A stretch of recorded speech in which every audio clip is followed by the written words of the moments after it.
Letícia Queiroz. E eu, Larissa Sal. Está no ar o Crítica de Ponta na TV. Na editoria Vitrola, João Vitor Rezende fala sobre o novo álbum do rapper paulista Emicida.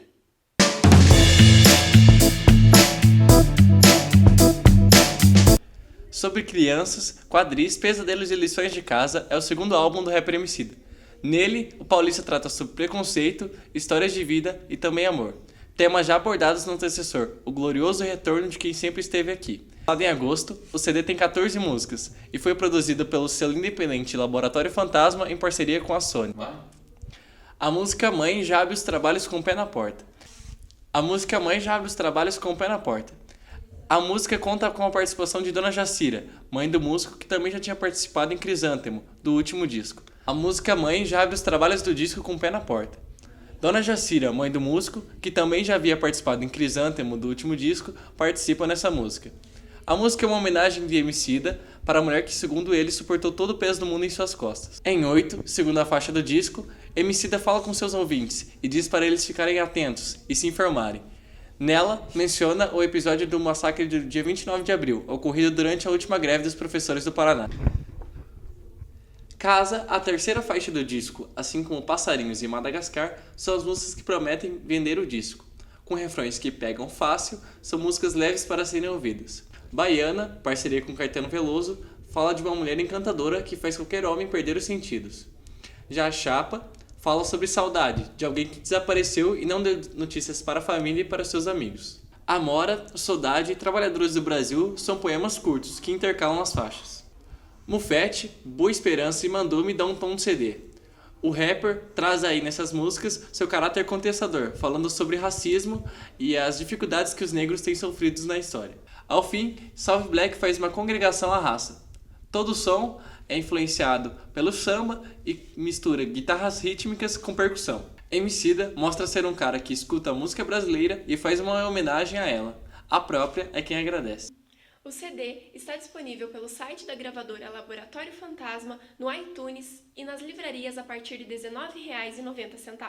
Na editoria Moda e Estilo, André da Luz comenta sobre o uso de celulares como apropriação de estilo, moda e tendências da atualidade.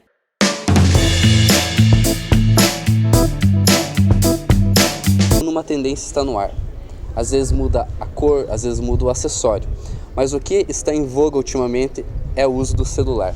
Cada um tem o seu e traz com ele suas memórias e suas lembranças. É com o celular que a gente traz a nossa característica e também acaba mostrando para os outros. A gente vive numa sociedade onde todo mundo tem o seu acessório e cada um personaliza da sua forma também.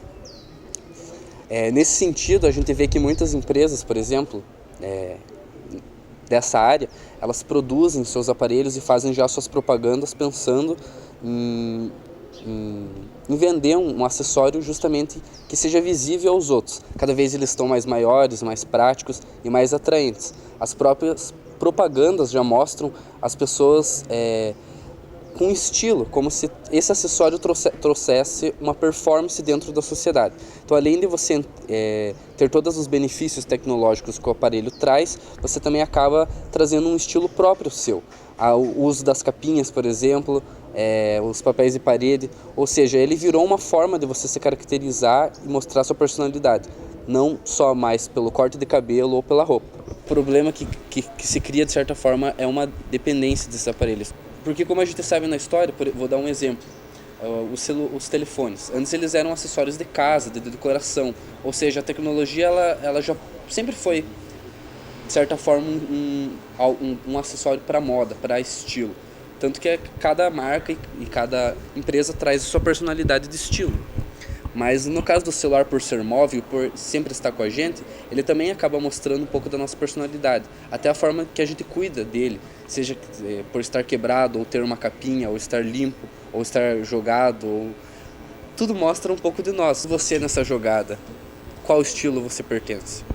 Tanili Hatt fala do programa Hip Hop PG, transmitido pela TV Educativa na editoria Na Tela.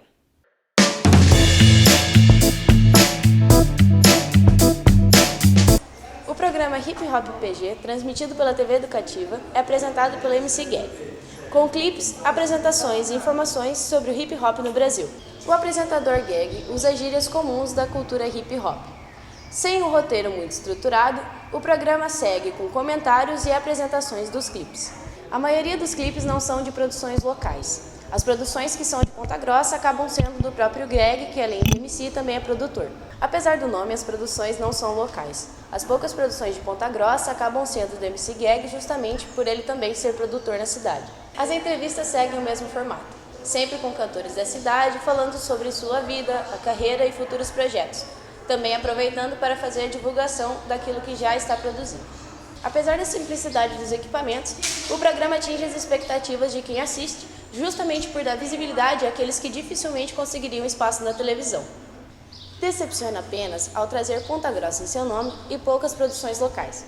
Por dizer que é o melhor do hip hop do Brasil, ao trazer poucas produções pontagrossenses, acaba dando a entender que essas não são tão boas o suficientes. O programa Hip Hop PG vai ao ar todas as segundas-feiras, às 20 horas. Na editoria Projetora, Alessandra Del Gobo fala sobre o filme Que Horas Ela Volta?, fazendo uma crítica sobre a separação de classes no Brasil.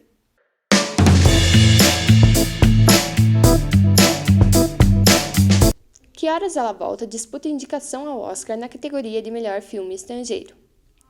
O filme é uma crítica às diferenças entre classes no Brasil. A direção é de Ana Muylaer e conta com a atuação de Regina Casé, que interpreta a pernambucana Val, a típica empregada doméstica da família, que cria o filho do patrão e faz todo o serviço da casa. A direção é de Ana Muylaer e conta com a atuação de Regina Casé, que interpreta a pernambucana Val, típica empregada doméstica da família, que cria o filho do patrão e faz todo o serviço da casa, faz sua refeição em mesa separada e dorme em um quartinho apertado. Nunca sequer colocou os pés na piscina ou experimentou o sorvete do Fabinho, filho do casal. Anos depois, a filha de Val, Jéssica, uma menina questionadora, vai a São Paulo prestar o vestibular para arquitetura. A menina recebe olhares de desprezo e os patrões tentam subestimá-la e deixá-la para baixo. A produção mistura drama e comédia. O enredo nos faz questionar verdades que a produção mistura drama e comédia. O enredo nos faz questionar verdades aceitas pela sociedade, coisas que a gente já nasce sabendo, como é dito no filme. Inicialmente, o filme parece focar no afeto, mas acaba se tornando uma crítica social. Retrata o cotidiano de forma simples e direta. Inicialmente, o filme parece focar no afeto, no entanto, acaba se tornando uma crítica social. Retrata a realidade de forma simples e direta. Mostra as diferenças entre as classes sociais ao retratar uma realidade muito comum a várias famílias brasileiras. O filme está disponível no site megafilmes.com.br. Na editoria Antena, Vitor Carvalho comenta sobre o conteúdo em podcast do site Trivela.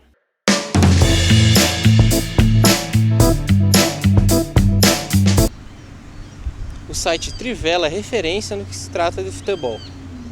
O site, que teve início no ano de 1998, viveu um período de 2006 a 2009 no gênero revista. Nesse ano, a nova modalidade é o rádio. Desde fevereiro, a equipe publica podcast, uma vez por semana, em parceria com a web rádio Central 3. O programa geralmente tem duração de 1 hora. A cada semana, um tema é definido e conta também com comentários sobre o que acontece no mundo do futebol. No programa, a cada semana é definido um tema, com comentários sobre o que acontece no mundo do futebol. A apresentação é por conta de um jornalista, que conta com mais 3 à sua mesa. Desde o início do podcast, em fevereiro, já são 32 programas retratando o que acontece no mundo do futebol. Desde o início do programa, em fevereiro, já são 32 podcasts publicados no site da Central 3.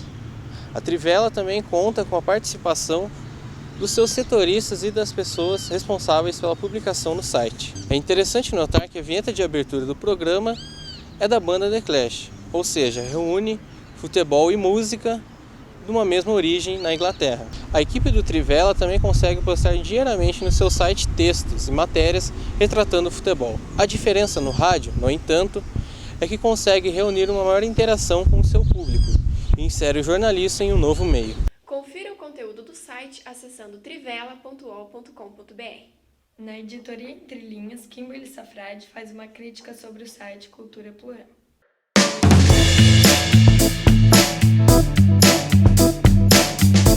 site foi criado em 2011, o designer é leve, facilitando encontrar o que se procura. Há muitas imagens, o que deixa leve a linguagem visual. Em 2015, passaram a ser explorados os perfis, o que diversificou o conteúdo da página. Entretanto, as matérias frias e factuais poderiam ser mais abrangentes. Alguns espaços colaborativos não são atualizados desde 2012. Devido a problemas técnicos, algumas seções também seguem desatualizadas, como é o caso do palco virtual, que deveria exibir na íntegra as apresentações. No entanto, a página no Facebook parece mais organizada e atraente. O site cumpre o seu objetivo, informar sobre a cultura local. Porém, a maioria das matérias é sobre pessoas ou eventos em destaque, deixando de lado a cultura das ruas, dos bairros, a cultura plural da cidade. O site é culturaplural.com.br e também tem acesso pelo Facebook. Larissa, você conhece o restaurante Living? Não. É um restaurante de comida vegetariana. Confira agora a crítica de Agatha Ferraz na editoria Pratos e Drinks.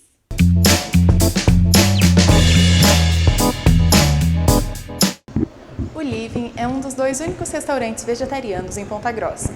Ele foi inaugurado há pouco mais de um ano e tem atraído a comunidade acadêmica da Universidade Estadual de Ponta Grossa, pela proximidade com o campus central. O almoço é saudável e saboroso. O buffet é self-service e o preço do quilo, bastante razoável, é R$ 21. As sobremesas mais comuns, oferecidas como cortesia, são sagu, canjica e arroz doce. Há um cardápio extenso de sucos naturais. Os sucos são de 400 ml, vendidos a um preço de R$ 4.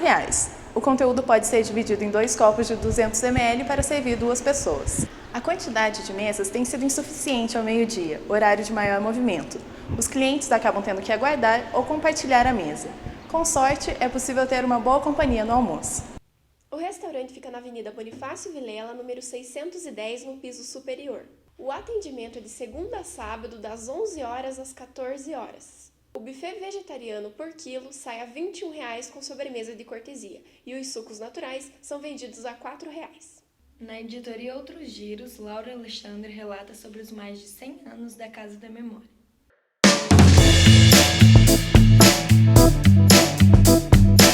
A Casa da Memória é hoje um dos poucos lugares que se dedica a contar através de relatos um pouco da história do Paraná e de Ponta Grossa e região.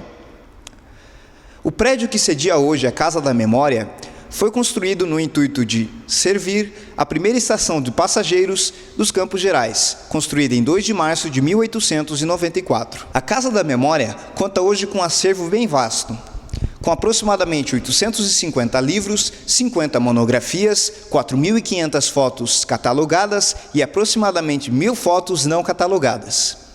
A exposição também conta com acervo de jornais locais, jornais estaduais, jornais nacionais, além de revistas e uma exposição de negativos com aproximadamente 45.000 exemplares do fotógrafo Luiz Bianchi sobre Ponta Grossa e região. A Casa da Memória é o lugar certo para quem deseja conhecer mais sobre a cidade de Ponta Grossa e os Campos Gerais. A instituição recebe doações de materiais documentais sobre a cidade de Ponta Grossa. Quem tiver interesse em doações desses materiais deve procurar a Casa da Memória. O endereço é na Rua Benjamin Constant, número 318. O horário de funcionamento vai de segunda a sexta, das 9 da manhã às 17 horas. Na editoria Entre Linhas, Larissa Salve fala sobre o site da blogueira Tássia, onde conta tudo sobre moda, cultura e culinária.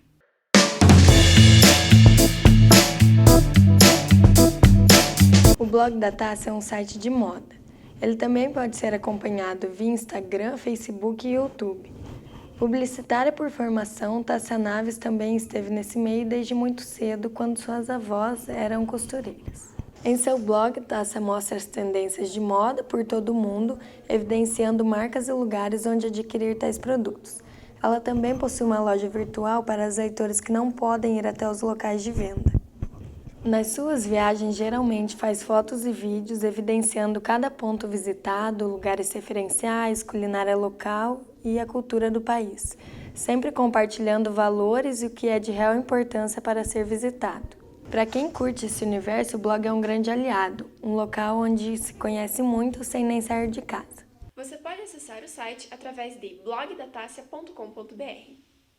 Na editoria Livro Aberto, Ellen Kogo apresenta, através de uma obra, as diversas expressões usadas em Ponta Grossa.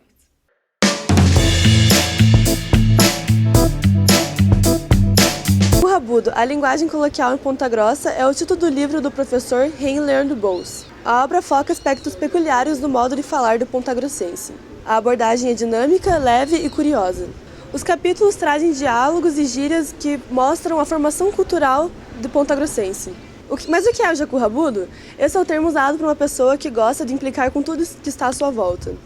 O autor recolhe diversas expressões usadas no Campos Gerais, e aquelas que existem apenas em Ponta Grossa. Firme com Zucchi, por exemplo, é uma saudação que consagrou após a campanha do candidato a prefeito Carlos Zucchi. E Vá Cobrar do Bartolo teve sua origem na década de 60 e faz menção ao sobrenome de um delegado da época. Para caracterizar a linguagem mais fiel do jeito possível, o livro recorre a artifícios de acentuação, como acentuar palavras que não precisam de acento e fazer adaptações na grafia de outras.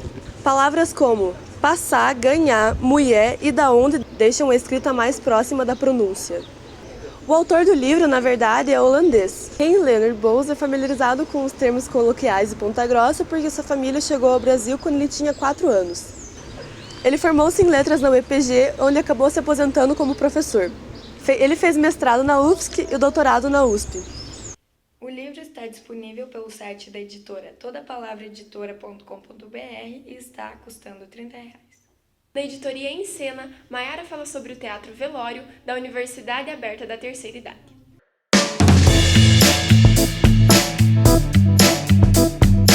O título Velório parece triste, mas os atores do Teatro Ativa da UAT transformaram a apresentação em uma cena de comédia. O elenco é composto apenas por mulheres, que narram a confusão durante o velório de Felisberto da Silva. No primeiro ato da peça, mostra a chegada da esposa de Felisberto, que, surpresa, descobre que não é a única viúva no velório. Na cena, surgem mulheres de todo o Brasil que estão interessadas no testamento do falecido. Com duração de 40 minutos, a peça tira boas risadas do público, devido aos diálogos que transformam a cena fúnebre em comédia. Os figurinos esbanjam cores e detalhes, o que torna a peça mais interessante. A trilha sonora prende a atenção de quem assiste a peça, pois descreve o encontro de cada viúva com Felisberto. O Crítica de Ponta encerra por aqui. Tchau!